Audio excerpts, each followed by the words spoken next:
off my night table has just gone off, he said, and just disappeared. And the picture of a mother flew off the wall, eh? Not just dropped off the wall, but flew off the wall, went right across the room, eh? Yeah. I could close the door, right? And I could go shoulder charge it, and it wouldn't open. But as soon as I turned my back and walk away, I'd and the door would open again. Is that you moving? No, I wasn't moving at all. Oh, not like your name, just saying. I just went. What's that? The lights went on in the kitchen. Were you asking someone else if they were okay? He was beat.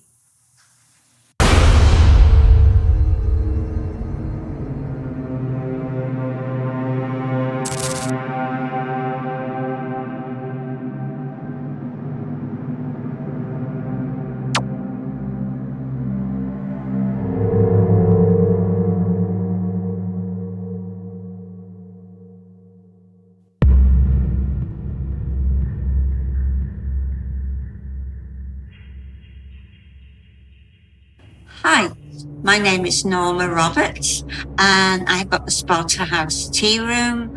And actually, we come from England originally, and we were so fortunate to get the Sparta House Tearoom here in Ontario in 1996. My name's Ken Roberts. I come from Liverpool. I'm married to this beautiful woman here. I wasn't here for the first 2 years.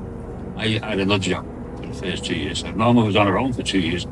And how we come to get this place is that. So we looked at this place, and Norma sort of fell in love with the village sort of thing, you know. But when we come in '96, it was up for sale. But the guy wanted too much money for it, and we just sort of, you know, I had my dad with me, my dog with me, my kids with me. So it wasn't right because there's only a 2-bedroom apartment stuck upstairs there. So, but eventually we acquired it in 1996. Coming from England, I just love history, and Canada is such a young country in comparison to England.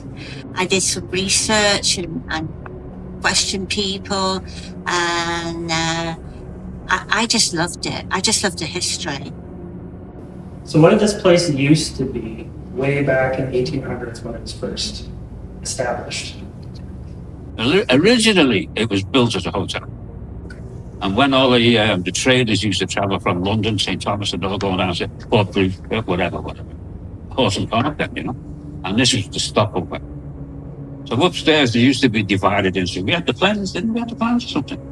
We had the plans, and we see like, because upstairs you may see later that the windows are all in line with each other, you know. So they used to have like just the room and the passageway down the middle, and they used to stay here.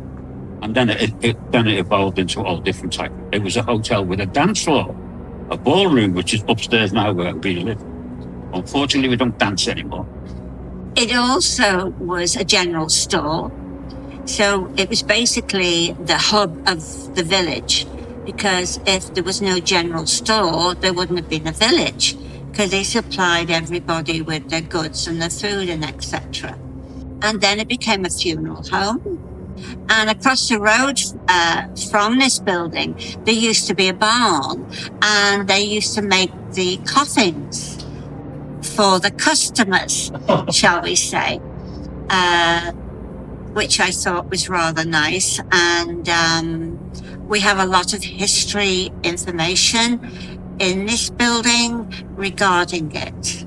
But this village used to be, it was a big concern. It was self-sufficient. Yeah. Because that was before the railway come through in St. Thomas. So there used to be like maybe 2 or 3 bars here and whatever, and there's all kinds of, we had the house of Billy's future down the road there. And the place across the road there, we used to own the place across the road, we don't own it now. But that was the local bar at the turn of the century, 1900. But the ladies of, I don't know what they call themselves, but they sort of went in there. They bought the place, they went in, threw all the guys out. You didn't want to have a drink in there. And now it's called the Temperance House. It's got a sign outside saying Temperance House. And it's known as the and always has been known since that day. And it's still known as the Temperance House now. But can I just intercept on that? Because when they actually stormed the building in the 1800s, the guys obviously were not happy. And they decided that we have a little building just up the road from was the Temperance House, where the vicar minister lived. And they were very angry that the ladies had decided that they cannot have a drink in the Temperance House anymore. So they stormed out the building. This is a true story. And they went to the house where the local minister lived. Can I get up and get up? And they were going to give him a really hard time. And they had flames, you know, so they could see where they were going and everything. And it got quite hostile. But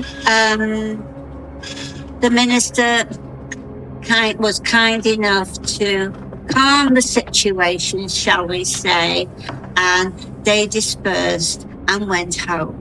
I think it could be, perhaps they might have had a little bit too much beer. That story.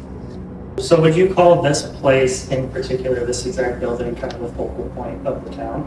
Definitely. Well, it was in them days, I suppose. You know. But as I say, in them days, though, in the drinking days, there was 3 bars. So there was 3 places where you get it. Yeah, there was the centre, because it was the Four Corners. It used to be called the Four Corners before it was renamed. That's what it was called. Before it became Sparta, it was called the Four Corners. But this building is such an interesting building. It's upstairs, we live upstairs, and it used to be a hotel, and now we actually live in the ballroom. So the Quakers decided they needed somewhere to enjoy themselves, and they used to use our apartment as the ballroom. All right, so you move in 1996. Mm-hmm. And when you get into the building and take possession, you start moving your stuff in. Did you notice anything strange or odd happen? I didn't. I did. I was most probably, no, I didn't. I certainly did. I never thought I would experience anything like this. And myself and my son, we were unpacking in our apartment upstairs, and I could hear a shout, and I said, "What's going on?" to our son. He said, "The clock off my night table has just gone off," he said, and just disappeared, like just landed on the floor. I said, don't be so silly. I said, everything's fine. And I dismissed it and carried on. And a few, weeks, days later, I'm scrubbing the bathroom and doing my stuff. And I was the only one upstairs. And I heard this almighty crash. I thought, oh my God. Again, I didn't think anything about it. And a glass had obviously got off the kitchen table and smashed on the floor.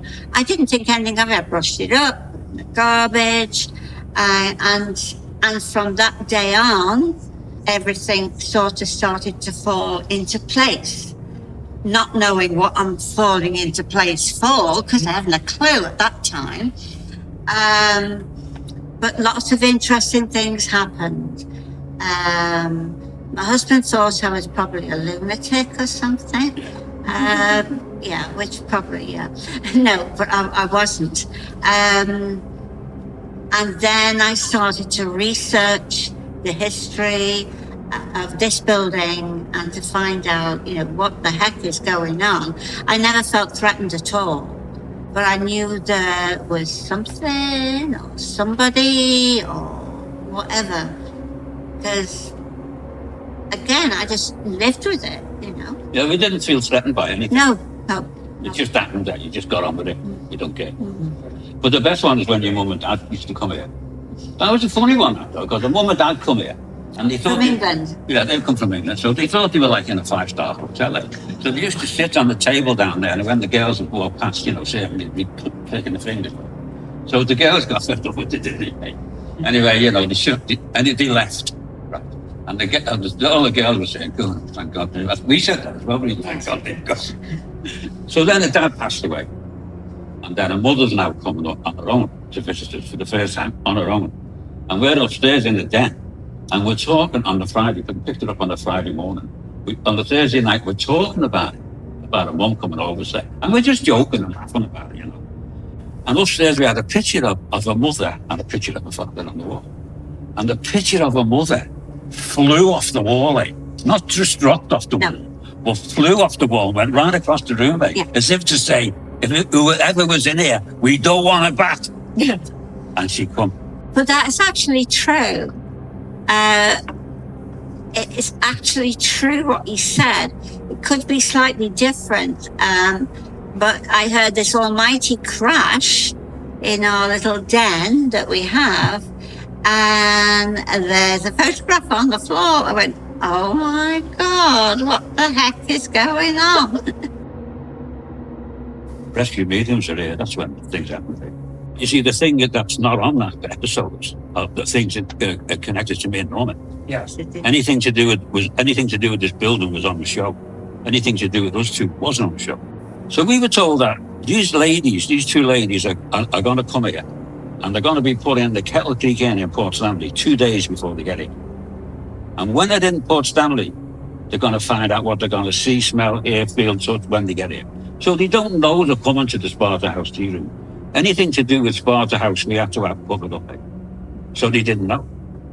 So I thought that, we thought they just got to send the guy with the camera, But like there was how many? About 11 or 12 of them, with all kinds of stuff, So I'm sitting there and I'm seeing the two ladies coming over the road here.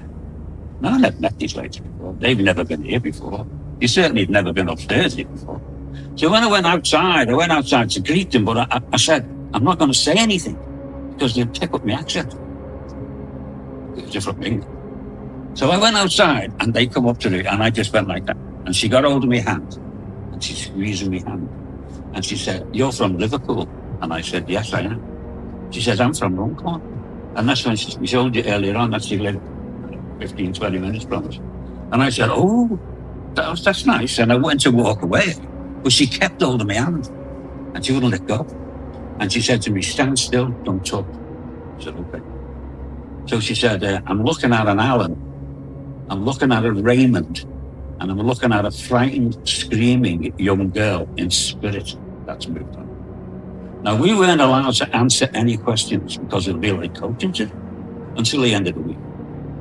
And at the end of the week, when we were sitting down doing the reveal, she asked me the question.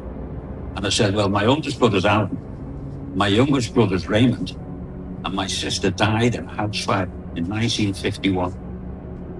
And I thought, how would he know that? How would he know that? And then I thought to myself, well, maybe he Googled it, All this started. No one went to bed and I was watching TV. So I decided to go to bed, maybe I don't know, 11:30. And on our bedroom doors, we got the old gate latches in, click, click, click. So I go up to the door it's closed. And I don't even know why it's closed. We never used to close it. And I go like that, I couldn't open it. We wouldn't open it. And I thought, well, she's put the chair up against the door again. I'll sleep in the spare room again. And the next morning I got up and I asked her about it. She didn't know what was going on there. And from that moment on, we couldn't keep that door closed. I could close the door, right? And I could go shoulder charge it and it wouldn't open.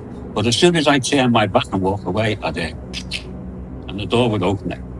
So we always kept the door open. Now we've got these people in here doing with the videos and all that. And she said, I want to go upstairs. I'm being attracted upstairs or something. Well, I don't know. She said. But she wanted to go upstairs, and I thought, I'd go up and have a look at the door. So I went up and had a look at the door, and the door was closed. It's never closed because we couldn't keep it closed. But she went up to the door and she went click, and the door wouldn't open.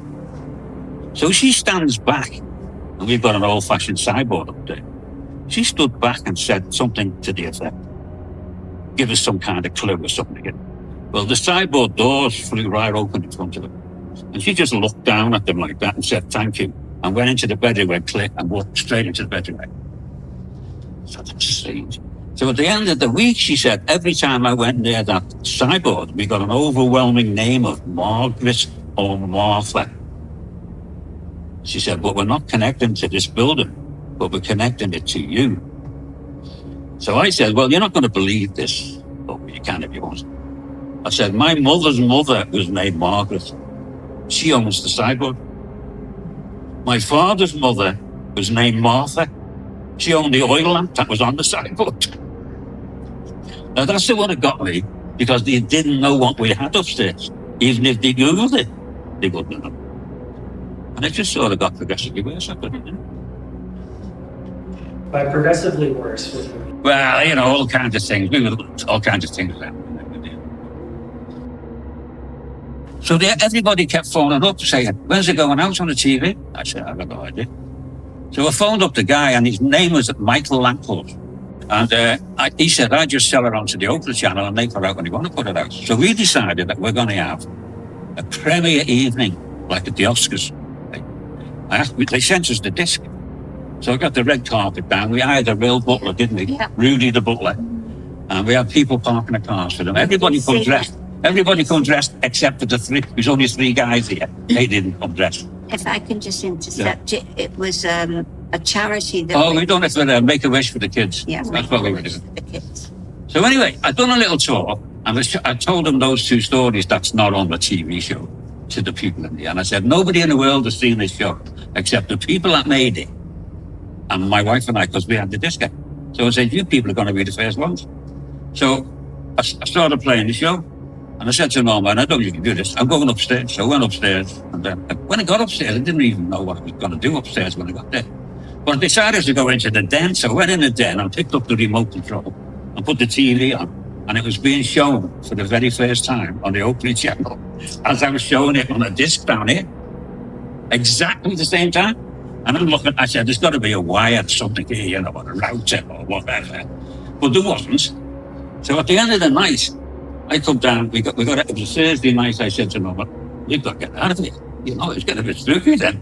So on a Monday morning, we flew into the West Indies, and I was getting out of a cab and going into the hotel when a lady came up to me and she said, I hope you don't mind me asking, she says, were you on a ghost show on the TV in Canada on Thursday nights? She did. She lived in Toronto. She'd seen the show as it was being played, as we were playing it, and she's staying in the same hotel as me in the West Indies. Well, what's the chances of that? You know? Yeah, that was crazy then.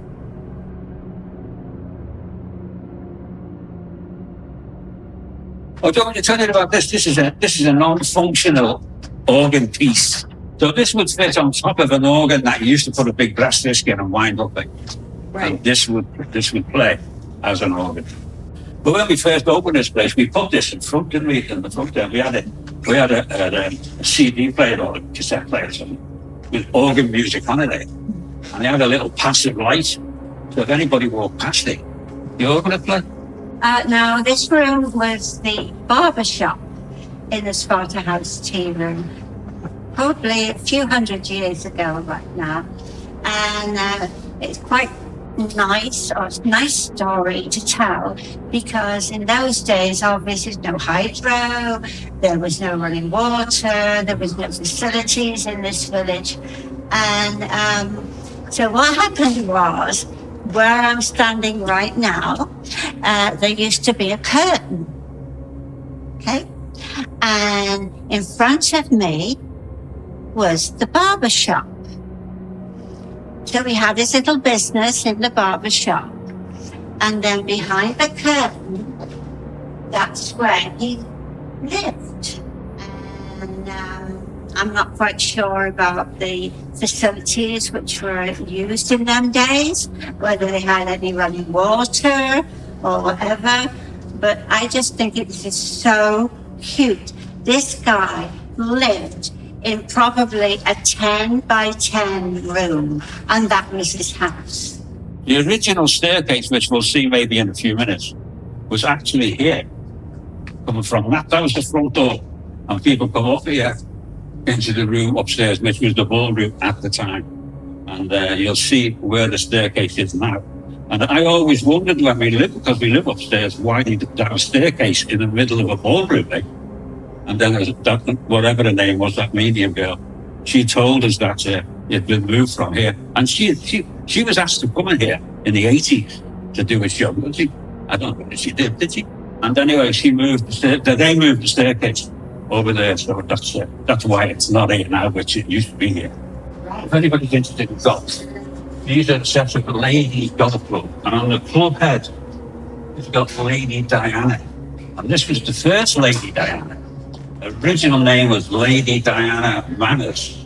She married a guy called Duff Cooper, who was a British consort, and they come over here in, I think it was 1938, 39, to drum up support for the war. She was over here as well. She performed in Toronto. But she also played golf with Edward VIII, the abdicator who abdicated the throne in the UK. And these, all but 99% sure I am, these are the golf club shoes. And they're still here. And if anybody wants them, have a word with me.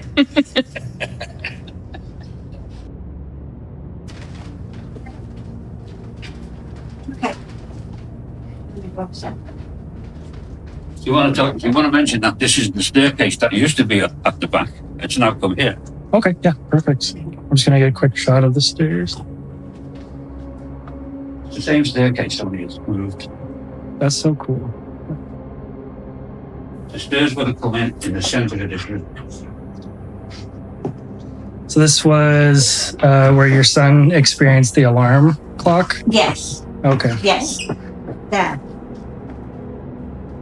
So that just flew across the room. Uh-huh.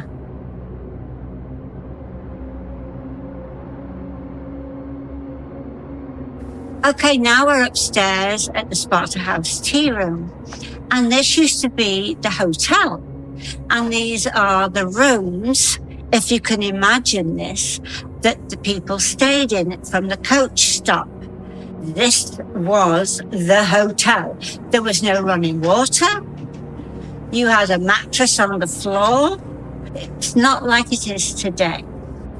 So what I'm going to do now is show you what we have right now. This used to be the ballroom.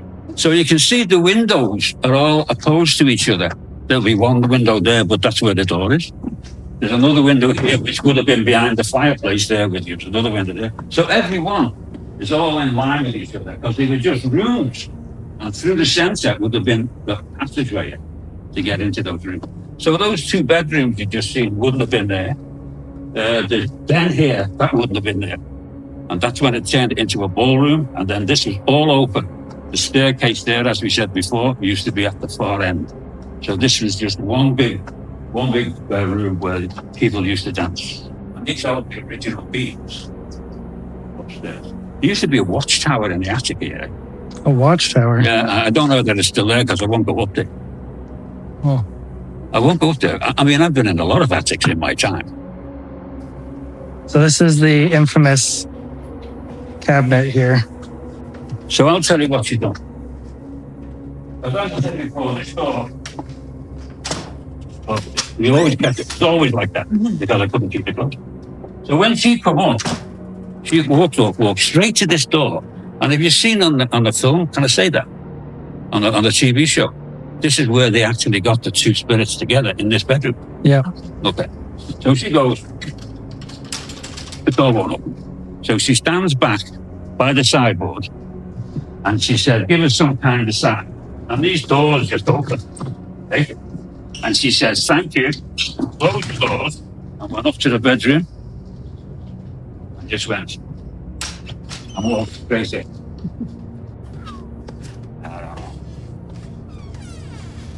And that's, as I said previous, my grandma, Margaret, owns the sideboard, and my dad's mother, Martha, owned this lamp. That was strange. I couldn't get over that one. You know, I couldn't work that one out. Only one light. You got your lamps on there? Yeah. All good. No, but I got enough light in here. Oh yeah, that's like You see, this was supported by these. The back end was falling down at once, right? oh yeah. So they just built those breeze blocks up there to hold the whole building up. It's so cool. Huh. So cool. The building inspected. Wow. It was in a bad state though when we got it. I got rid of most of it. Right.